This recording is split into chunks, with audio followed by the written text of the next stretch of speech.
नमस्कार, जय हिंद, जय Bharat and welcome to deaf talks. This is Adi Achint. Bharat की तरफ से जो ट्रेड डिटेल्स आ रही हैं, मैंने पहले भी कवर करी हैं in in quite a bit of detail as far as September was concerned.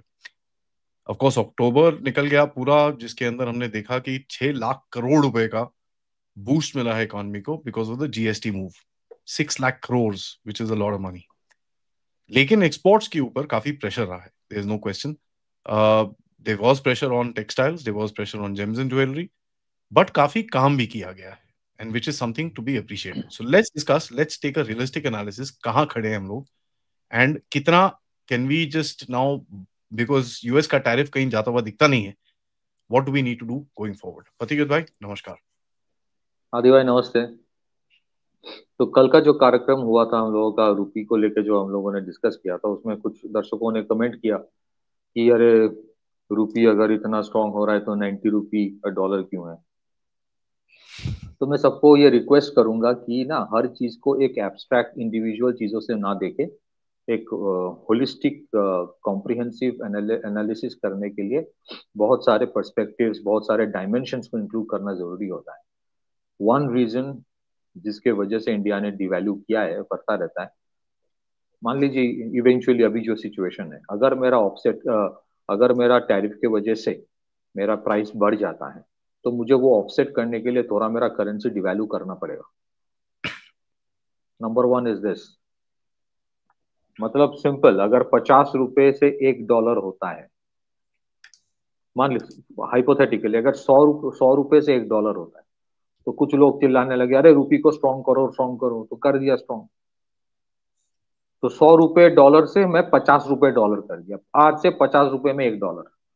तो 100 रुपए में जो सामान बेच रहा था, 100 रुपए में सामान बेच के जो सामान बना के जो बेच रहा था यूएस में, 100 rupee is equal to 1 dollar होता है, तो 1 डॉलर में बेच रहा था। इंस्टेंटली अगर जबरदस्ती कुछ लोगों को खुश करने के लिए, जिनको सिर्फ एक्सचेंज रेट से सब उससे ज्यादा समझ में नहीं आता, अगर मैं इसको 50 रुपये डॉलर कर दूं तो वही सामान अमेरिका में 2 डॉलर में बिकेगा। मतलब 100% एप्रिसिएशन इन प्राइस।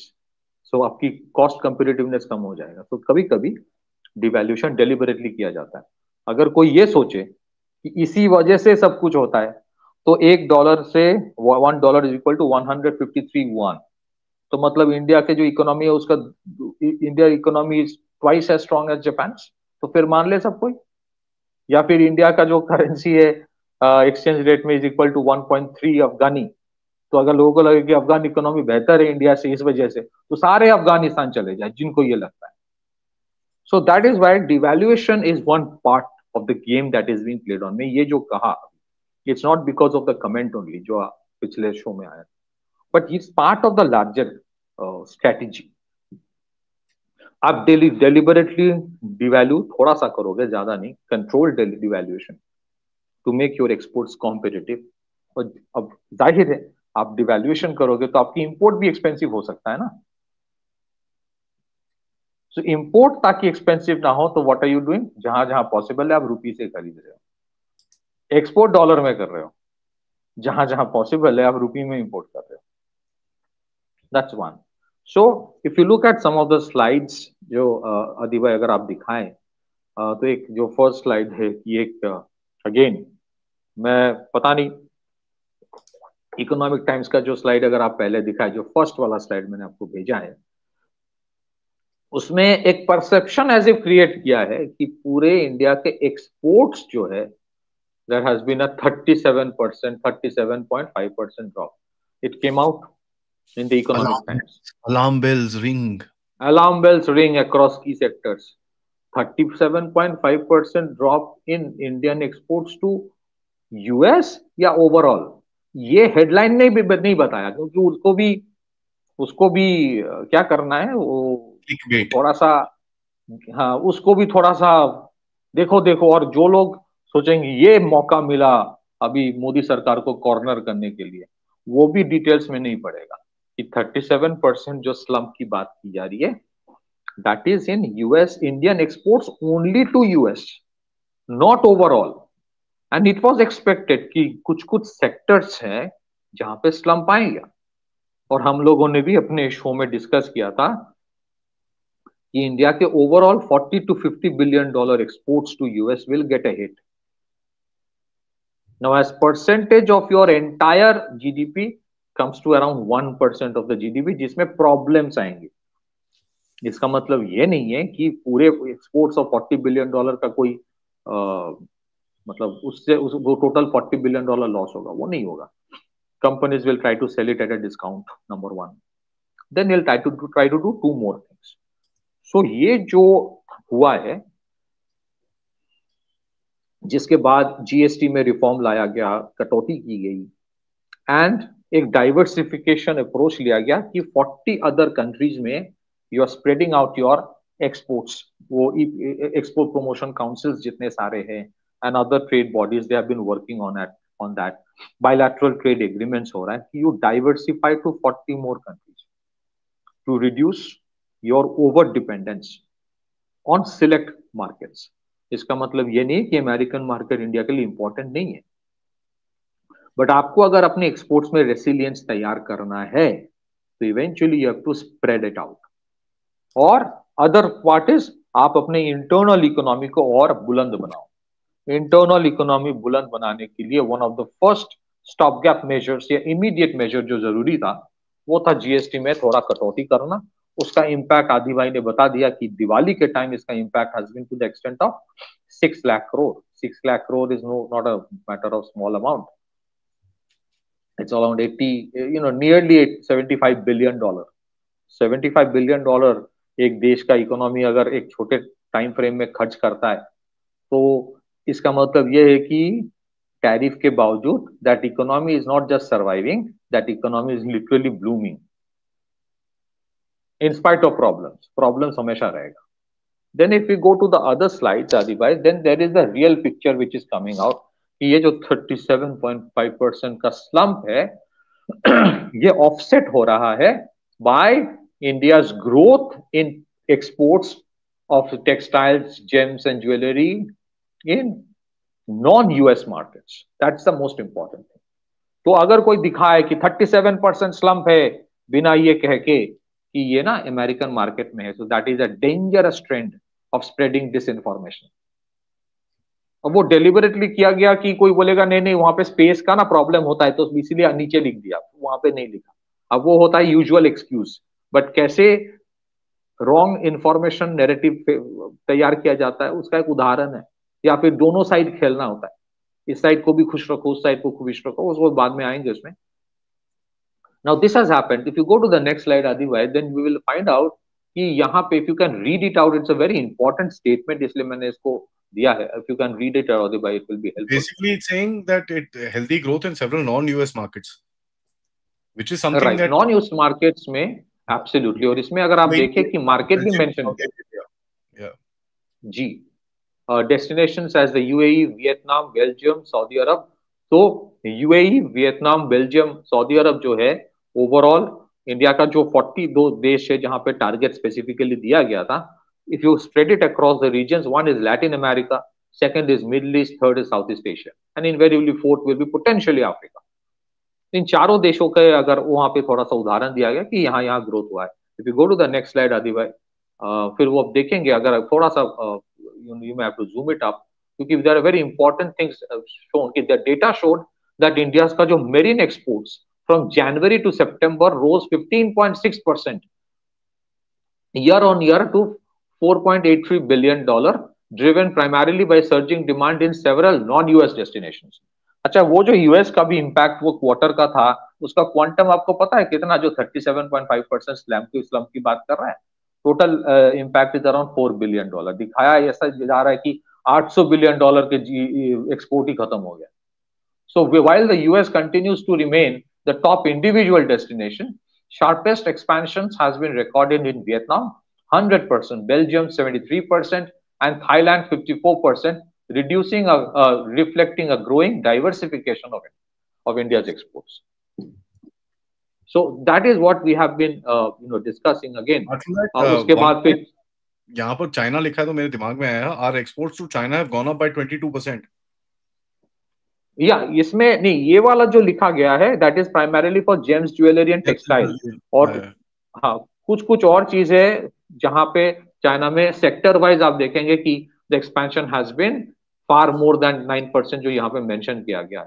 तो एक्सपोर्ट डाइवर्सिफिकेशन का एक ट्रेंड दिखाई दे रहा है, and that is what has been mentioned. Again if you can go to some of the other slides, वहां पे कुछ डेटा दिया है। सो जनरली हम लोग स्लाइड्स दिखाते नहीं है, we generally discuss things. So इसी वजह से we are putting it. Indian textile export, देखिए टेक्सटाइल के ऊपर इंपैक्ट आया है, there is no denial of that. उसके ऊपर भी काम चल रहा है, क्योंकि इंस्टेंटली उसका डाइवर्सिफिकेशन होता नहीं है उतनी जल्दी, बट फेस्टिव सीजन ओवरऑल हो रहा है पूरे दुनिया में। So you would still see कि कुछ कुछ जगह पे you can see of shoots of greenery, in the sense कि दूसरे जगह पे टेक्सटाइल्स में डाइवर्सिफाई करने की कोशिश की जा रही है।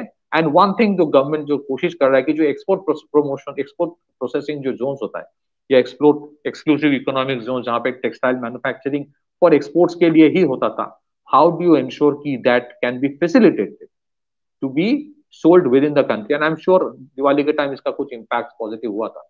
गेन्स वेर ऑल्सो रिकॉर्डेड, अगर थोड़ा सा अदीब भाई if you can read it out, gains were also recorded in Netherlands 11%, Poland 24.1%, Spain 9%, Egypt 24.5%, signaling growing traction across Europe, North America and Middle East। इसका सबसे इंपॉर्टेंट जो सारांश है कि जनरली एक जो परसेप्शन क्रिएट किया जाता है कि यूएस अगर सैंक्शंस लगाता है या फिर टैरिफ लगाता है तो वो देश बर्बाद हो जाता है। द ओवरऑल जो लॉन्ग टर्म ट्रेंड दिखाई दे रहा है कि 50% टैरिफ से थोड़ा तो इम्पैक्ट हुआ है, बट इंडिया का जो डाइवर्सिफिकेशन मैट्रिक्स था, ये जो स्ट्रेटेजी था, and depending of the internal economic strategy था, that has actually work primarily because India is not an export driven economy overall, and secondly हमारा जो exports to United States भी था, that was around 10% of our overall exports। so you would see कि ये जो हम लोग data यहाँ दिखा रहे हैं कि कंट्री वाइज दिखाया जा रहा है कि वहां पे एक्सपोर्ट्स बढ़ा है, और सेक्टर वाइज भी कुछ और है, we can show that later on, जहां पे भी ये विजिबल है कि मतलब डाइवर्सिफिकेशन का एक नंबर वन इंपैक्ट आया है। एंड सेकेंडली यूएस जैसे एक न्यूक्लियर टेस्ट के बाद सैंक्शंस लगाया था, वो सोचा था कि पूरा इंडियन इकोनॉमी क्रिपल हो जाएगा। इवन आफ्टर 1998 न्यूक्लियर टेस्ट के बाद जो सैंक्शंस लगाया था, इंडियन इकोनॉमी थोड़ा तो हिट हुआ था, बट इंडियन इकोनॉमी उससे रेसिलियंट ज्यादा हो गया। और ये भी आई थिंक इट्स 1998 का 2.0 चल रहा है, where the tariffs have actually helped us to become far more resilient and to diversify। Again, if you can go to some of the other slides, then it will be helpful। South Korea, Saudi Arabia, I think we've actually diversified pretty well। Right।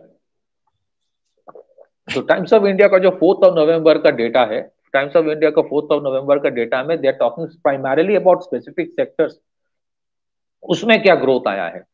This article is there for others too, even 4th of November का article है, you can take it. तो Economic Times का जो 1st November वाला था, वो एक तरह का दिखा रहा है कि स्लम्प है, but yes I agree, the Times group ने, टाइम्स ऑफ इंडिया ग्रुप ने फिर 4th November ये आर्टिकल्स है, actually they have done a good job in terms of showing कि कहाँ कहाँ growth metrics हुआ है। This article is there for everyone to find out on their own। अगर आदि भाई आप थोड़ा सा पढ़ना चाहे तो आप पढ़ सकते हैं। Marine exports to US, for instance, dropped 26.9% in September, but exports to China and Vietnam and Thailand surged more than 60%। There you go। Absolutely। So there is, यहाँ पर डेटा है सारा कुछ। एक सेक्टर के अंदर एक काफी लोग क्वेश्चन पूछते हैं, basically gold and James and jewellery. The amount of increase is about 1.5%, where there is not much, but the quantum increase in terms of the जो amount होता है ना, that has gone up because gold prices have gone up। अब यहाँ पर India's gold purchases have also been absolutely backrap crazy। ठीक है, let me just say this, we've purchased more than what we needed, and that was probably done on purpose or whatever it was। आपने इसको देखा कि that entire sector has basically gone up because of the quantum and the pricing as well। तो वैसे भी gold price ऊपर जा रहा था, आपका ऊपर से डिमांड आ गया। we saw Dhanteras, people already bought 46 tons of gold।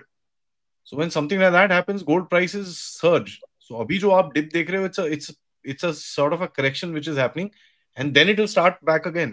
This will continue। So if you actually see, we've done pretty well।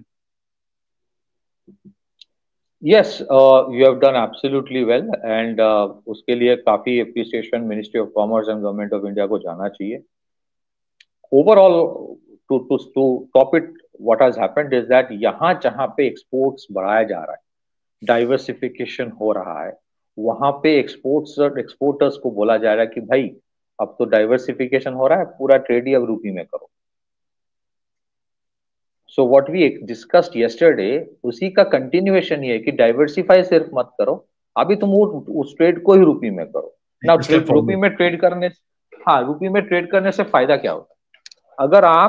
अगर आप एक ही, मैं मतलब जनरली देखिए हर किसी को उतना इकोनॉमिक अंडरस्टैंडिंग नहीं होगा, हम लोगों का भी बेसिक अंडरस्टैंडिंग है, आई विल नेवर क्लेम कि हमें कोई इकोनॉमिस्ट हो, बट फ्रैंकली ये होता है कि अगर कोई एक्सपोर्टर बोले कि भाई मुझे ना पेमेंट आप रूपी में करो, कोई पर्टिकुलर देश को बोल रहा है, तो उस देश को कैसे क्या करना पड़ेगा? First, that country will have to earn the rupee or get the rupee to pay you in rupee.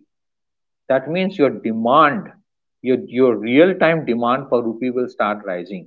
That is how you gradually appreciate your rupee, by increasing the demand for rupee globally, by increasing your trade in rupee globally, rather than just pushing the rupee to appreciate, जिससे आपके exports uncompetitive हो जाता है। So eventually आप देखेंगे कि the more number of exporters of diverse countries, primarily global south में, जहां के साथ ऑलरेडी आपका ट्रेड होता है, तो आप बोल रहे हो कि भाई मुझे रूपी में पेमेंट करो, तो रूपी में पेमेंट करने के बाद उसको बेच का भी रूपी में वो बोलेगा कि अगर इफ मतलब क्या होता है कि if I have to sell you it in, buy it from you in rupee, then I have to sell to India something and ask Indian government कि भाई तुम भी मुझे पहले रूपी में ही पेमेंट करो, मुझे डॉलर नहीं चाहिए, कोई और करेंसी नहीं चाहिए। So then your prominence as rupee as a trading currency goes up. Now it doesn't happen in one day. ये तो offshoots है. But what happens कि over a period of time, इसी वजह से projections है कि by 2040 it might be one of the 10 first a trading currency तभी हो ही रहा है, and then eventually a reserve currency. Again, not to undermine any other currency, but primarily because आपको लग रहा है कि कल भाई मैं उतना डॉलर रख के क्या करूंगा अगर कल मेरे ऊपर भी सैंक्शन लगा दे और फ्रीज करके डॉलर को उठा दे, जो अमेरिका ने बेसिकली, आप देख रहे हो कि क्या हो रहा है रशिया के फॉरेन एक्सचेंज रिजर्व के साथ, या अफगानिस्तान के $10 बिलियन पड़े हैं, they can't take it. Now when weaponization of sanctions happen, when weaponization of SWIFT happens, SWIFT में क्या होता है कि you are not allowed to use SWIFT, Society for Worldwide Interbank Financial Telecommunication, तो मतलब आपके ऊपर फाइनेंशियल सैंक्शंस लगता है तो you can not use Swift, तो फिर हम व्हाट विल आई डू? सो इसी वजह से आपने क्या किया, स्पेशल रूपी वॉस्त्रो अकाउंट, आपने क्या किया यूपीआई अकाउंट, आपने क्या किया rupee, and then you are asking the exporters कि भाई आप जो ट्रेड डाइवर्सिफाई कर रहे हो ना, आप ट्रेडिंग करेंसी भी डाइवर्सिफाई करो। First your trade diversification, then your trading currency diversification. Again, these are steps that you eventually have to take if you have to be resilient. ये ना मतलब this is not for countering or challenging or saying कि हमें hegemony के ऊपर आना है, no. You are only creating backup for contingency situations. Because वो contingency situation जैसे मैंने कल भी कहा था वो आने वाला है, और वो इंडिया की वजह से नहीं आएगा, कि ऐसा नहीं कि इंडिया के ऊपर सब हावी हो जाएंगे, बट बिकॉज ग्लोबली ऐसा ही होने वाला है, राइट? और उसके लिए थोड़ा बहुत यूएस खुद ही जिम्मेदार है। The more you push countries with sanctions, the more you push countries with tariffs, वो क्या करेगा? They will diversify both the trade and the trading currency. ठीक है, so this is more or less what we can discuss. Back to you, Adi bhai. You know, that is one thing. Second thing is, मेरे को एक और चीज करना है. You look at the US at till about last year, they were quite proud of the fact that they were our largest trading partner. ठीक है, they made a huge effort to kind of beat China, keep it like that for 6 months. ठीक है, they opened up, काफी कुछ लोगों ने करा था, which actually gave good results as well. अब ये लोग इस जगह पे पहुंचे हुए हैं where they are saying यार नहीं करना हमको, फैंटास्टिक, नो प्रॉब्लम, मत करो, कोई टेंशन नहीं है, किसी ने नहीं बोला आपको ट्रेड करने के लिए। But when you look at the overall situation at a बोलते हैं ना 60,000 फीट लेवल से आप उसको जरा देखो, you will understand that this is actually in the long term good. आप अपने आप को सोर कर रहे हो, you are dealing with more countries which can't sanction you. right? Sanctions भी इसी वजह से, हाँ जी जी जी, sorry. You're dealing with more countries that can't sanction you, so that is a shoring, which is a good thing.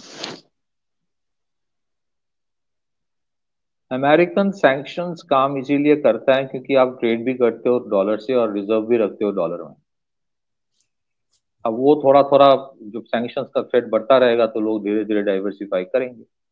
US का trade का प्रॉब्लम ये है कि यूएस रिफ्यूजेस टू एक्सेप्ट कि उसने जो आउटसोर्सिंग ऑफ मैन्युफैक्चरिंग किया है उसको वापस लाने के लिए, to repeat the whole thing, you have to devalue the dollar, नहीं तो नहीं होगा।